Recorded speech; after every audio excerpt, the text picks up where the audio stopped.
ಮೊದಲಿಗೆ ಎಲ್ರಿಗೂ ನಮಸ್ಕಾರ. ತುಂಬ ಸಂತೋಷವಾದಂಥ ವಿಚಾರ ಒಂದು, ಯಾಕೆ ಅಂತಂದರೆ ಒಬ್ಬ ಪಾತ್ರಧಾರಿ ನಾನು ಎಂಥ ಪಾತ್ರಗಳನ್ನು ಬೇಕಾದರೂ ಮಾಡಬಲ್ಲೆ ಅನ್ನೋದಕ್ಕಿಂತ ಒಬ್ಬ ನಿರ್ದೇಶಕ ಇವನು ಇಂಥ ಪಾತ್ರಗಳನ್ನು ಮಾಡಬಲ್ಲ, ನಾನು ಮಾಡಿಸ್ತೀನಿ ಅನ್ನೋ ಕಾನ್ಫಿಡೆನ್ಸ್ ಇಟ್ಕೊಂಡು ನನ್ನಂಥವ್ರನ್ನ ಆಯ್ಕೆ ಮಾಡಿ ಇಂಥ ಸಿನಿಮಾದಲ್ಲಿ ಆಗೋದಕ್ಕೆ ಅವಕಾಶ ಕೊಟ್ಟಂಥ ನಿರ್ದೇಶಕನಿಗೆ ನಾನು ತುಂಬ ಥ್ಯಾಂಕ್ಸ್ ಹೇಳಬೇಕಾಗತ್ತೆ.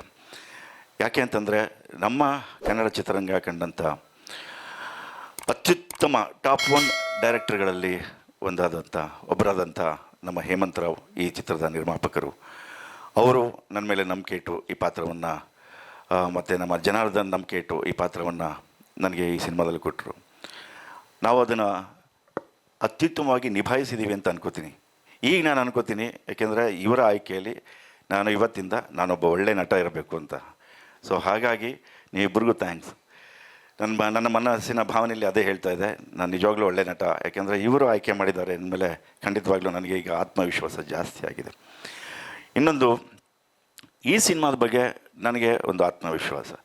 ನಾನು ಮನೆಯಿಂದ ಹೊರಟಾಗ ನಾನು ಹೆಂಡತಿಗೆ ಹೇಳಿದೆ, ಹಿಂಗೆ ಅಜ್ಞಾತವಾಸಿದು ಟ್ರೈಲರ್ ರಿಲೀಸ್ ಈವೆಂಟ್ ಇದೆ, ಹೋಗಿ ಬರ್ತೀನಿ ಅಂತ. ಒಂದೇ ಮಾತು ಹೇಳಿದ್ದೆ ಅವಳು, ಈ ಸಿನಿಮಾ ಮೆಗಾ ಹಿಟ್ ಆಗುತ್ತೆ ಈ ಸಿನಿಮಾ ಅಂತ. ಯಾಕೆಂತಂದರೆ ಅವರು ನಮ್ಮ ಹೇಮಂತರಾವ್ ನಮ್ಮ ಇಡೀ ಕುಟುಂಬವೇ, ನನ್ನ ಹೆಂಡತಿ ಒಬ್ಬಳೆಲ್ಲ, ನಮ್ಮ ಇಡೀ ಕುಟುಂಬವೇ ಅವರ ದೊಡ್ಡ ಫ್ಯಾನ್. ಅವರ ಚಿತ್ರಗಳನ್ನ ಒಂದೂ ಬಿಡೋದಿಲ್ಲ, ಹೋಗಿ ನೋಡ್ಕೊಂಬರ್ತಾರೆ. ನಮ್ಮ ಮನೇಲಿ ಈಗಾಗಲೇ ಸಪ್ತಸಾಗರ ಒಂದು 18-19 ರನ್ನಿಂಗ್ ಆಗ್ತಾನೆ ಇರಬೇಕು, ಓಡ್ತಾನೇ ಇದೆ ಈಗಲೂ. ಅದರಲ್ಲಿ ಒಂದು ದಿನ ಅಂತೂ ನಮ್ಮ ಶಾಲಿನಿ, ವರ್ಷ ಮತ್ತು ನನ್ನ ಹೆಂಡತಿ 3 ಜನ ಪಿಕ್ಚರ್ ಹಾಕೊಂಡು ಅಳ್ತಾ ಕೂತಿದ್ರು. ನಾನು ಭಾಳ ತೆಗೆದು ನೋಡಿಬಿಟ್ಟು ವಾಪಸ್ ಹಂಗೆ ಹೊಟ್ಟೋಗ್ಬಿಟ್ಟೆ. ಅಯ್ಯೋ, ಈ ಥರ ಇನ್ನೂ ಅಳ್ತಾ ಕೂತಿದ್ದಾರೆ ಅಂತ. ನೋಡಿದಾಗೆಲ್ಲ ಅಳ್ತಾ ಕೂತಿರ್ತಾರೆ ಅಂಥ ಸಿನಿಮಾ. ಅಂತಹ ಚಿತ್ರಗಳನ್ನು ಕೊಟ್ಟಂಥ ಒಬ್ಬ ನಿರ್ದೇಶಕ ಇಂಥ ಒಳ್ಳೆಯ ಕಂಟೆಂಟ್ ಇರುವಂಥ ಸಿನಿಮಾವನ್ನು ನಿರ್ಮಾಣ ಮಾಡ್ತಾರೆ ಅಂತಂದರೆ ಇಲ್ಲಿ ಪ್ರೇಕ್ಷಕರು ಇಲ್ಲಿಂದನೇ ಈ ಒಂದು ಒಳ್ಳೆಯ ಸಿನಿಮಾದ ಬಗ್ಗೆ ಒಳ್ಳೆಯ ಅಭಿಪ್ರಾಯವನ್ನು ಹೊಂದಬೋದು ಅಂತ ಹೇಳ್ತೀನಿ. ಸೊ ಹಾಗಾಗಿ ನಿಮಗೆ ಬೇಕಾಗಿದ್ದು ಒಂದು ಸಿನಿಮಾ ಮಾಡಿದಾಗ ಅಯ್ಯೋ ಕಂಟೆಂಟ್ ಇಲ್ಲ ಅನ್ನೋದು, ಇನ್ನೊಂದು ಸಿನಿಮಾ ಮಾಡಿದಾಗ ಕಂಟೆಂಟ್ ಬೇಕಿತ್ತು ಅಂತ ಕೇಳ್ತಿದ್ರು. ಇದೆಲ್ಲ ನಮಗೂ ಕೇಳಿ ನೋಡಿ ಅದನ್ನು ತಾಳೆ ಹಾಕಿ ತೂಗಾಕಿ ನೋಡಿದಾಗ ಎಸ್, ಜನ ಬದಲಾಗಿದ್ದಾರೆ, ಅವ್ರಿಗೆ ಕಂಟೆಂಟ್ ಸಿನಿಮಾಗಳು ಬೇಕು ಅಂತ ಹೇಳಿ ನಮ್ಮ ತಂತ್ರಜ್ಞರು ಬದಲಾಗಿದ್ದಾರೆ, ನಟರು ಬದಲಾಗಿದ್ದಾರೆ, ನಮ್ಮ ಚಿತ್ರರಂಗವೂ ಬದಲಾಗಿದೆ, ಜನರೂ ಬದಲಾವಣೆ ಕೇಳ್ತಿದ್ದಾರೆ.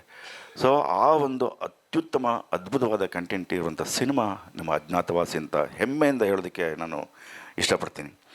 ಯಾಕೆಂದರೆ ಈ ಸಿನಿಮಾದಲ್ಲಿ ನಮ್ಮ ಜನಾರ್ದನ್ ಡೈರೆಕ್ಟ್ ಮಾಡುವಾಗ ಒಂದೊಂದು ಸೀನಲ್ಲೂ ಕೂಡ ನಾವು ಅಭಿನಯಿಸುವಾಗ ನಮಗೆ ಗೊತ್ತಿಲ್ಲದಂಗೆ ನಾವು ತಲ್ಲೀನರಾಗ್ತಿದ್ವಿ, ಇನ್ವಾಲ್ವ್ ಆಗ್ತಿದ್ವಿ.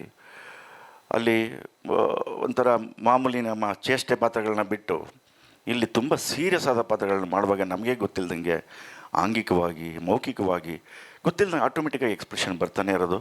ಆ್ಯಂಡ್ ಆ ಸಿನಿಮಾದ ಶಕ್ತಿ ಎಷ್ಟಿದೆ, ಎಷ್ಟು ದೊಡ್ಡ ಕಂಟೆಂಟ್ ಇರುವಂಥ ಸಿನಿಮಾ ಇದು ಅಂತ ನಮಗೆ ಅಭಿನಯ ಮಾಡುವಾಗಲೇ ಗೊತ್ತಿತ್ತು.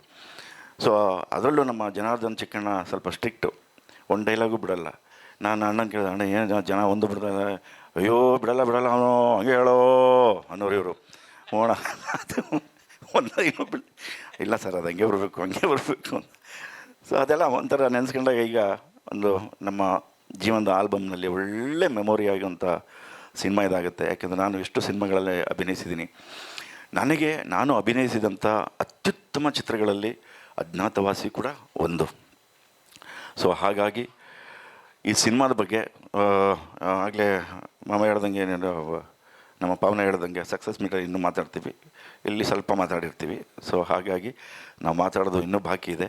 ಅದಕ್ಕಿಂತ ಮುಂಚೆ ಮಾತಾಡಬೇಕಾಗಿರೋರು ನಮ್ಮ ನೆಚ್ಚಿನ ಕನ್ನಡ ಚಿತ್ರರಂಗವನ್ನು ಆರಾಧಿಸುವಂಥ ಚಿತ್ರ ಆರಾಧಕರು, ಸಿನಿಮಾ ಪ್ರೇಮಿಗಳು. ಈ ಸಿನಿಮಾವನ್ನು ಬಂದು ನೋಡಿ, ಎಂಜಾಯ್ ಮಾಡಿ, ಹರಸಿ, ಆಶೀರ್ವದಿಸಿ. ಯಾಕೆಂದರೆ ಸೀಟಿನ ತುದಿಯಲ್ಲಿ ಕೂತ್ಕೊಂಡು ನೋಡುವಂಥ ಸಿನಿಮಾ ಇದಾಗಿರುತ್ತೆ. ಯಾಕೆಂದ್ರೆ ತುಂಬ ಅತ್ಯುತ್ತಮ ದಿ ಬೆಸ್ಟ್ ಕಾಂಬಿನೇಷನ್ ಈ ಸಿನಿಮಾದಲ್ಲಿ ಕೆಲಸ ಮಾಡಿದ್ದಾವೆ. ಒಂದು ನಮ್ಮ ಹೇಮಂತ್ ಆಗಿರ್ಬೋದು, ಜನ ಆಗಿರ್ಬೋದು, ಅದ್ವೈತ ಆಗಿರ್ಬೋದು, ಆ್ಯಂಡ್ ಚರಣ್ ರಾಜ್ ಆಗಿರ್ಬೋದು, ಆ್ಯಂಡ್ ಕೃಷ್ಣ ಅವರಾಗಿರ್ಬೋದು, ಆ್ಯಂಡ್ ನಮ್ಮ ಸಹ ನಿರ್ದೇಶಕರುಗಳು ಅವರುಗಳು ಕೂಡ ಬಹಳ ಮನಸ್ಸಿಟ್ಟು ತುಂಬ ಡಿಸಿಪ್ಲಿನ್ಡಾಗಿ ಕೆಲಸ ಮಾಡಿದ್ದಾರೆ. ಯಾಕೆಂದರೆ ಈ ಸಿನಿಮಾವನ್ನು ಜನಕ್ಕೆ ಒಪ್ಪಿಸ್ಬೇಕು, ಅವರು ಒಪ್ಪಲೇಬೇಕು ಅನ್ನೋ ಕಾರಣದಿಂದ. ಸೊ ಹಾಗಾಗಿ ನಿಮ್ಮೆಲ್ಲರಿಗೂ ಕುತೂಹಲವನ್ನು ಹೆಚ್ಚು ಮಾಡುವಂಥ ಒಂದೊಂದು ಸೀನ್ಗಳು ಕೂಡ ಈ ಸಿನಿಮಾದಲ್ಲಿದ್ದಾವೆ. ಸೊ ನೀವು ಬಂದು ಸಿನಿಮಾ ನೋಡಿದಾಗ ಡೆಫಿನೆಟಾಗಿ ಎಂಜಾಯ್ ಮಾಡ್ತೀರಾ, ಹರಿಸ್ತೀರಾ, ಆಶೀರ್ವಾದ ಮಾಡ್ತೀರಾ ಅಂತ ನಾನು ನಂಬಿದ್ದೀನಿ. ಬನ್ನಿ ನೋಡಿ, ಹರಸಿ ಆಶೀರ್ವಾದ ಮಾಡಿ. ಥ್ಯಾಂಕ್ ಯು ವೆರಿ ಮಚ್ ಎಲ್ರಿಗೂ. Thank you so much sir. Latest ಹಾಗೂ ಇಂಟ್ರೆಸ್ಟಿಂಗ್ ಸುದ್ದಿಗಳಿಗಾಗಿ ಬಾಸ್ ಟಿವಿ ಕನ್ನಡ ಚಾನೆಲ್ನ ಸಬ್ಸ್ಕ್ರೈಬ್ ಮಾಡಿ. ಹಾಗೆಯೇ ಬೆಲ್ ಐಕಾನ್ ಪ್ರೆಸ್ ಮಾಡಿ. ಇದರ ಜೊತೆಗೆ ಫೇಸ್ಬುಕ್, ಇನ್ಸ್ಟಾಗ್ರಾಮ್, ಎಕ್ಸ್ನಲ್ಲೂ ಮಿಸ್ ಮಾಡದೆ ಫಾಲೋ ಮಾಡಿ.